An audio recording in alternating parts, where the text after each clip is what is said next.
Today topic is food poisoning or food intoxication.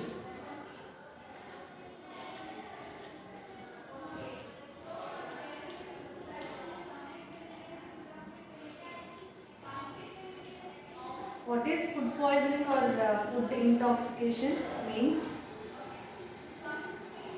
So ఈ food ఏదైతే ఉంటుందో ఫుడ్లో ఏంటంటే టాక్సిన్స్ ఏదైతే ఆర్గానిజం ఉంటుందో ఆర్గానిజం ఏం చేస్తుందంటే టాక్సిన్స్ ప్రొడ్యూస్ చేస్తుంది.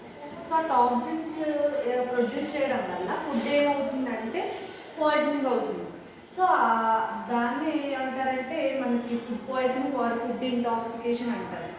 అయితే ఇక్కడ మనకి ఈ యొక్క ఆర్గానిజం అంటే ఫుడ్లో ఉండే ఆర్గానిజం ఏంటంటే మెయిన్గా ఈ యొక్క ఫుడ్ పాయిజనింగ్కి సంబంధించినటువంటి ఆర్గానిజమ్స్ అంటే పాయిజనింగ్కి అదేంటిది అంటే పాయిజనింగ్ అయ్యేలాగా చూసే ఆర్గానిజమ్స్ ఏంటంటే మెయిన్గా 2 ఆర్గానిజమ్స్ ఉన్నాయి. ఆ 2 ఆర్గానిజమ్స్ ఏం చేస్తాయంటే ఫుడ్లో ఆ టాక్సిన్స్ ప్రొడ్యూస్ చేస్తాయి అన్నమాట. ఆర్గానిజమ్స్ ఏంటంటే మెయిన్గా ఫస్ట్ వన్ క్లాస్ట్రిడియం బోట్యులిజం,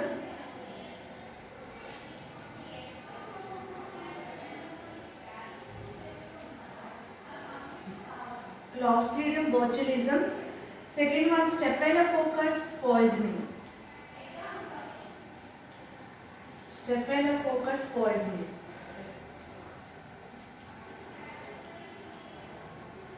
సో ఈ 2 ఆర్గానిజమ్స్ వల్ల మనకి ఏమొస్తుందంటే ఈ యొక్క food poisoning or food intoxication అనేది వస్తుంది అనమాట. అయితే ఈ యొక్క క్లాస్ట్రిడియం బోట్యులిజం ఆర్గానిజం వల్ల మనకి botulism poisoning, next staphylococcus aureus organism వల్ల స్టెఫైలోకోకస్ పాయిజనింగ్ అనేది జరుగుతుంది ఫుడ్లో. అయితే ఏంటంటే మనకి సిలబస్లో ఉన్నది ఏంటంటే క్లాస్ట్రిడియం బోట్యులిజం ఒకటే ఉంది, స్టెఫైలోకోకస్ పాయిజనింగ్ అనేది మనకి సిలబస్లో ఇవ్వలేదు. సో ఫస్ట్ వన్ క్లాస్ట్రిడియం బోట్యులిజం గురించి మనం చెప్పుకున్నాం. అసలు క్లాస్ట్రిడియం బోట్యులిజం అసలు ఎలా ఫుడ్ పాయిజనింగ్ అనేది చేస్తుంది, సో ఏ టాక్సిన్స్ ప్రొడ్యూస్ చేస్తుంది అన్నది క్లాస్ట్రిడియం బోట్యులిజంలో చూద్దాం.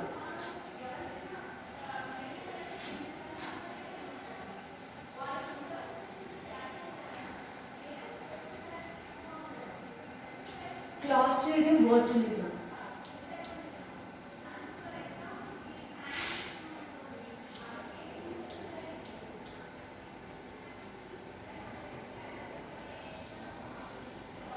ఇది ఏం పాయిజనింగ్ చేస్తుందంటే బోట్యులిజం పాయిజనింగ్.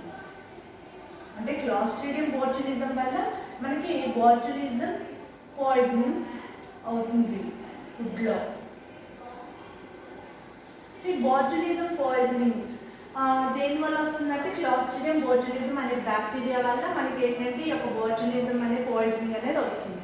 సో అయితే ఏంటంటే ఈ యొక్క క్లాస్ట్రిడియం బోట్యులిజం ఏదైతే ఉందో అదేంటంటే మనకి ఏం టాక్సిన్స్ ప్రొడ్యూస్ చేస్తుందంటే న్యూరోటాక్సిన్స్ ప్రొడ్యూస్ చేస్తుంది. సో న్యూరోటాక్సిన్స్ ప్రొడ్యూస్ చేయడం వల్ల ఫుడ్లో మనకి ఏంటంటే ఆ యొక్క ఫుడ్ అనేది ఏంటంటే స్పాయిల్ అయిపోయి, సో అందులో టాక్సిన్స్ ఉండడం వల్ల మనకి ఆ యొక్క టాక్సిన్స్ ఫుడ్ని మనం తీసుకోవడం వల్ల హ్యూమన్స్ తీసుకోవడం వల్ల ఏమవుతుందంటే ఆ యొక్క ఏదైతే మనకి food poisoning or food intoxication అన్నామో సో అది అనేది ఏంటంటే జరుగుతుంది అనమాట.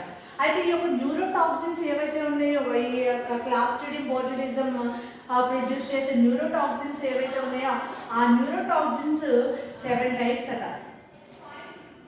7 టైప్స్ అవి ఏంటంటే ఏ, బి, సి, డి, ఈ, ఎఫ్, జి.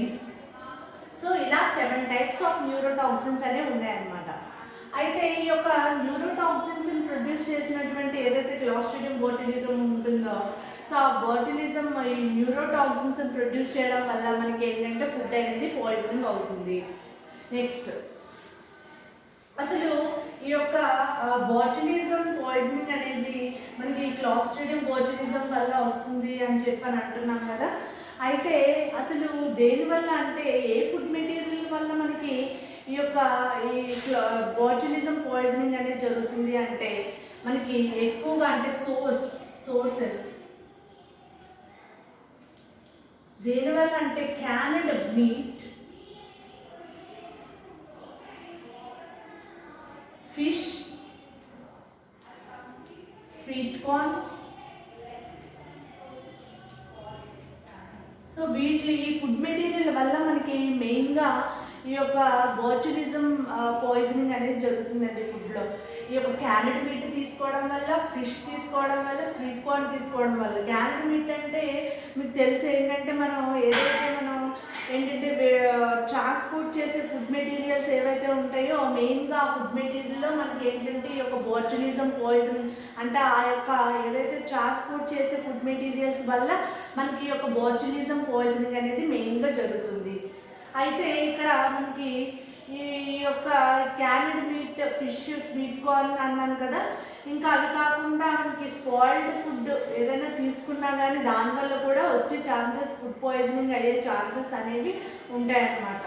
అయితే ఎక్కువగా ఏంటంటే క్యారెట్ మీట్, ఫిష్ వల్ల మాత్రమే మనకి ఎక్కువగా వచ్చే ఛాన్సెస్ ఉన్నాయి బోట్యులిజం పాయిజనింగ్.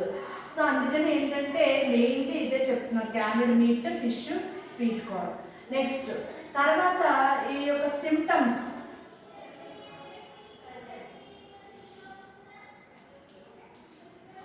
అన్నమాట. అంటే ఈ యొక్క బోట్యులిజం పాయిజనింగ్ అయిన క్యాండిడేట్స్లో సిమ్టమ్స్ ఎలా కనిపిస్తాయి. అయితే ఆ యొక్క ఏదైతే మనం యొక్క టాక్సిన్స్ ప్రొడ్యూస్ చేసినటువంటి ఫుడ్ మెటీరియల్ ఎప్పుడైతే మనం తీసుకుంటామో తీసుకున్నటువంటి 12 to 36 అవర్స్లో మనకి సిమ్టమ్స్ కనిపిస్తాయి.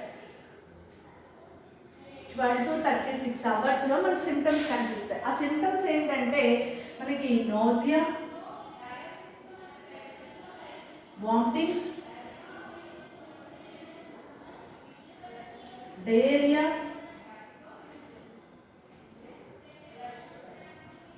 డిజీనెస్,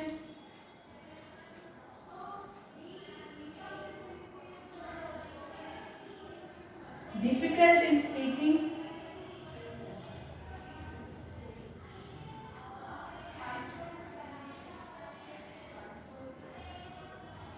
double vision,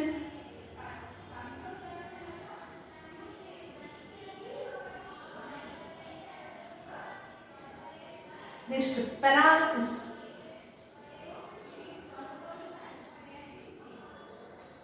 సో ఇవన్నీ కూడా మనకి సిమ్టమ్స్ అన్నమాట. ఈ యొక్క బోట్యులిజం పాయిజనింగ్ వల్ల మనకి సిమ్టమ్స్ ఏంటంటే ఇవన్నీ కూడా సిమ్టమ్స్ అనేవి కనిపిస్తాయి అన్నమాట.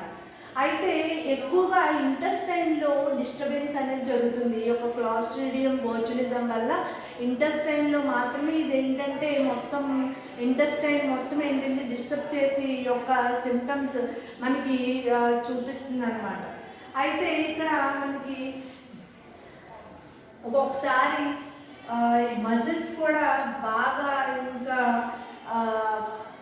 పెయిన్ వచ్చి ఒక్కొక్కసారి బాడీ పెయిన్స్ లాగా వస్తూ ఉంటాయి. సో ఆ మజిల్స్ అన్నీ కూడా పెయిన్ వచ్చి ఏంటంటే ఒక్కొక్కసారి రెస్పిరేటరీ ట్రాక్ట్ ఫెయిల్ అయ్యి లీడ్స్ టు డెత్ అనమాట. సో ఇన్ని సిమ్టమ్స్ అనేవి ఈ యొక్క క్లాస్ట్రిడియం బోట్యులిజం ఆర్గానిజం వల్ల మనకి ఏంటంటే ఆ యొక్క బోట్యులిజం పాయిజనింగ్ వల్ల మనకి ఏంటంటే సిమ్టమ్స్ అనేవి కనిపిస్తాయి.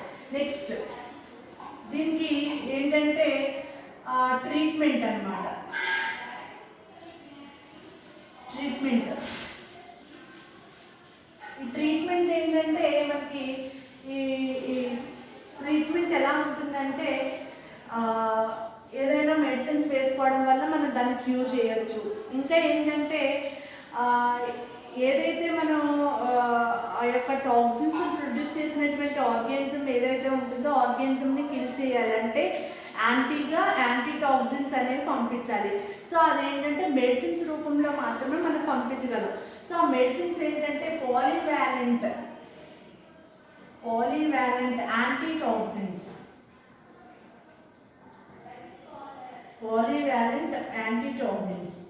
సో ఇవి వీటి ద్వారా ఏం చేస్తారంటే ఒక టాక్సిన్స్ని ప్రివెంట్ చేయడానికి యూజ్ చేస్తారనమాట. Next prevention. ఎలా ప్రివెంట్ చేయొచ్చు దీన్ని అంటే ఈ యొక్క బోట్యులిజం పాయిజనింగ్ని ఎలా ప్రివెంట్ చేయొచ్చు అంటే కనుక మనం ఏదైతే ఈ యొక్క carrot meet, fish, sweet corn వల్ల వస్తుంది అని చెప్పి బోట్యులిజం పాయిజనింగ్ అని చెప్పాను కదా. సో అది ఏంటంటే ప్రాపర్గా హీట్ చేయాలన్నమాట. హీట్ ప్రాసెస్ ద్వారా కూడా మనం ఏం చేస్తాము అంటే ఆ యొక్క బాట్యులిజం పాయిజనింగ్ రాకుండా ప్రివెంట్ చేయొచ్చు. సో మనం అలా కూడా ఏంటంటే చేయొచ్చు. నెక్స్ట్ ఏంటంటే ఏదైతే మనం తీసుకునే ఫుడ్ మెటీరియల్ ఉంటుందో అది సరిగ్గా కుక్ అయిందా లేదా చూసుకుని అప్పుడు అంటే ఎలా చూసుకుంటారు అంటే దాన్ని స్మెల్ని బట్టి టేస్ట్ని బట్టి మనం ఏం చేస్తామంటే ఇది సరిగ్గా కుక్ అయింది సరిగ్గా కుక్ అవ్వలేదని చెప్పి అలాగా చెప్తాం కదా. సో అలా కూడా మనం చూసి ఏం చేస్తాము అంటే దాన్ని ప్రివెంట్ చేయొచ్చు అనమాట. అంటే ఎక్కువగా ఏంటంటే హీట్ ప్రాసెస్ ద్వారా మనం మెయిన్గా ఈ యొక్క బాట్యులిజం పాయిజనింగ్ మనం రాకుండా చేయగలం. ఓకేనా అండి. సో ఇది food poisoning or food intoxication.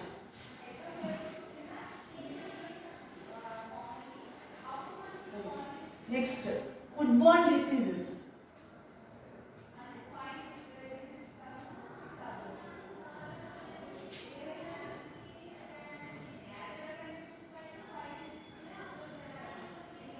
ఈ ఫుడ్ బోర్న్ డిసీజెస్లో మనకి సిలబస్లో ఉన్నది ఏంటంటే సాల్మొనెల్లోసిస్.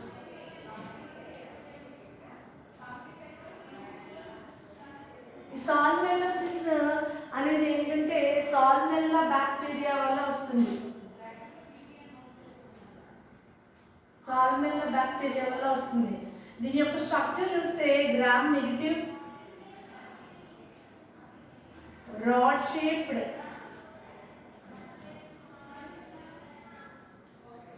motile, peritrichus flagella.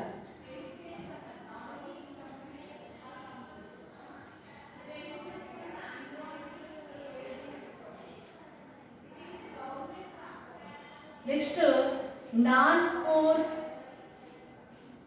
bacteria. Non-spore అంటే స్పోర్స్ అనే ఉందన్నమాట. So non-spore bacteria.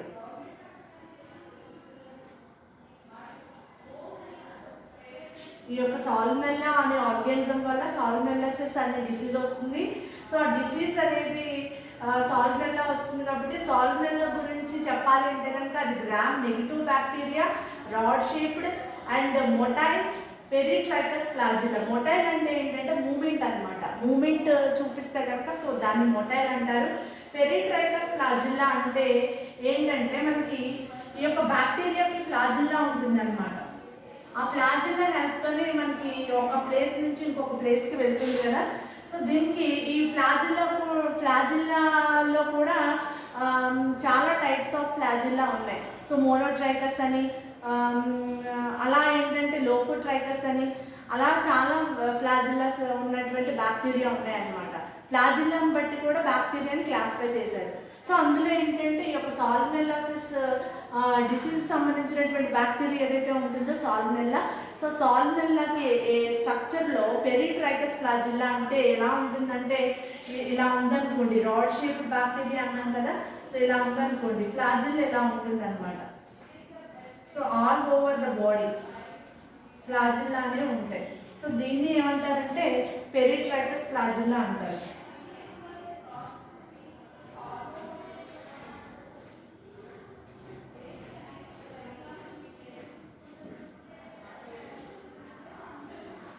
సో ఇలా మనకి ఫ్లాజిల్లా మొత్తం బాడీ అంతా ఉంటే కనుక సో దాన్ని ఏమంటారంటే పెరిట్రైకస్ ఫ్లాజిల్లా అంటారు. షేప్ వచ్చేసి రాడ్ షేప్ అని చెప్పాం కదా. సో ఇది నెక్స్ట్ ఈ యొక్క సాల్మొనెల్లోసిస్ గురించి చెప్పాలి అంటే కనుక మనకి ఏదైతే ఈ యొక్క సాల్మొనెల్లోసిస్ డిసీజ్ ఫుడ్ బోర్న్ డిసీజ్ అన్న అంటే ఫుడ్ బోర్న్ డిసీజ్ అంటే మనకి ఫుడ్లో ఉండే ఈ యొక్క సాల్మొనెల్లా వల్ల వచ్చే డిసీజ్ సాల్మొనెల్లోసిస్ అంటే ఏంటంటే ఏదైనా ఫుడ్ కంటామినేటెడ్ ఫుడ్ కానీ మనం తీసుకుంటే కనుక సో ఆ ఫుడ్లో ఉండేటువంటి సాల్మొనెల్లా వల్ల మనకి ఏమొస్తుందంటే సాల్మొనెల్లోసిస్ అనేది వస్తుంది. సో ఈ సాల్మొనెల్లోసిస్ అసలు మెయిన్గా ఎలా వస్తుంది, సోర్స్ మెయిన్గా ఎలా వస్తుంది అంటే మనకి ఇంప్రాపర్లీ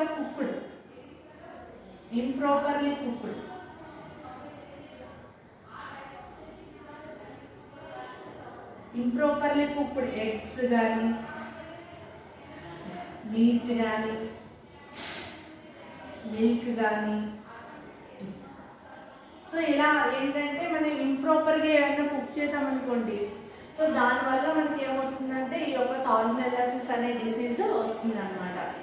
అయితే ఈ యొక్క సాల్మొనెల్లాసిస్ వల్ల వచ్చే సింప్టమ్స్ ఏంటి అంటే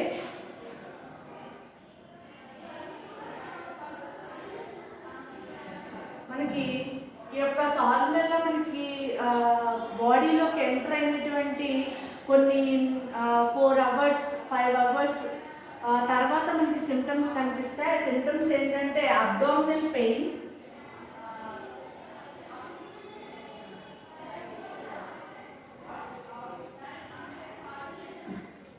nausea, vomitings, diarrhea.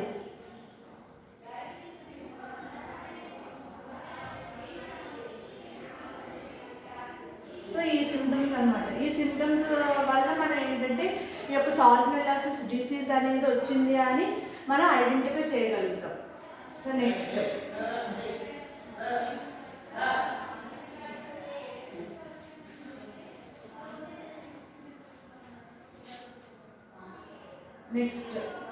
ప్రివెన్షన్. ఎలా ప్రివెంట్ చేయొచ్చు అంటే మన యొక్క ఏదైతే ఇంప్రాపర్గా కుక్డ్ ఎగ్స్ అని చెప్పని అంటున్నామో సో ప్రాపర్గా కుక్ అయ్యేటట్టు చూసుకోవాలంటే బాగా హీట్ అనేది చేయాలి. సో హీట్ ద్వారా మనం ఏం చేయగలం అంటే ఈ యొక్క ఫుడ్ బోర్న్ డిసీజ్ ఏదైతే ఉంటుందో సాల్మొనెల్లాసిస్, సో సాల్మొనెల్లాసిస్ రాకోకుండా చేయగలం. సో అయితే ఏంటంటే ఈ యొక్క ఏదైతే మనం ప్రాపర్గా కుక్ చేయాలంటున్నామో సో అందులో నేను దేనివల్ల వస్తుంది అన్నాను అంటే మిల్క్ వల్ల కూడా వస్తుంది అని చెప్పాను ఈ యొక్క సాల్మొనెల్లాసిస్. సో ఆ యొక్క మిల్క్ మనం ఏంటంటే ప్రాపర్గా కుక్ చేయాలి అంటే మేము హీట్ చేయలేదు అనుకోండి, హీట్ చేయకపోతే ఏమవుతుందంటే ఆ యొక్క మిల్క్ అనేది స్పాయిల్ అయిపోతాయి. ఆ యొక్క బ్యాక్టీరియా వచ్చి ఏం చేస్తుంది అంటే స్పాయిల్ చేస్తుంది. స్పాయిల్ చేసిన తర్వాత బ్యాక్టీరియా ఉన్నటువంటి ఏదైతే మిల్క్ ఉంటుందో ఆ మిల్క్ అనేది మనం తీసుకుంటే కనుక సో అది ఏం చేస్తుందంటే మన బాడీలోకి వెళ్ళి ఏం చేస్తుందంటే మనకి ఇంటెస్టైన్లో అంటే గ్రో అయ్యి మనకి ఏమవుతుందంటే కొంత డిస్టర్బెన్స్ అనేది చేస్తుంది అనమాట. సో దానివల్ల మనకి ఏమవుతుందంటే ఆ యొక్క సాల్మొనెల్లాసిస్ అనే డిసీజ్ అనేది వస్తుంది.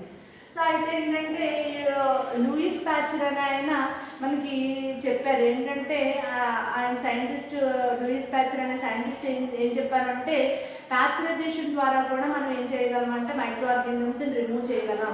సో అని మనకి ఏంటంటే ఆ యొక్క ప్యాచరైజేషన్ ప్రాసెస్ ద్వారా మనకి ఈ యొక్క మిల్క్ని ప్యాచరైజేషన్ చేయడం వల్ల మనకి ఏంటంటే ఈ యొక్క సాల్మొనెల్లాసిస్ అనే డిసీజ్ని మనం ఏంటంటే క్యూర్ చేయగలం అన్నది మనకి ఆయన ఎప్పుడో చెప్పారనమాట. అంటే ఏంటంటే ప్రాపర్గా ఏంటంటే మనం కుక్ చేయగలిగితే కనుక సో ఏదైనా సరే మనం ఏంటంటే ఆ యొక్క అది ఏదైనా బ్యాక్టీరియా కానివ్వండి ఆ యొక్క బ్యాక్టీరియా రాకోకుండా మనం ఏంటంటే ప్రివెంట్ చేయగలం అనమాట. సో ఈ విధంగా ఏంటంటే మన సాల్మొనెల్లాసిస్ అనే డిసీజ్ రాకోకుండా ప్రివెంట్ చేయొచ్చు. ఇంకా మెడిసిన్స్ ద్వారా కూడా మనం ఏం చేయొచ్చు అంటే ఈ యొక్క సాల్మొనెల్లాసిస్ అనే డిసీజ్ని క్యూర్ చేయొచ్చు.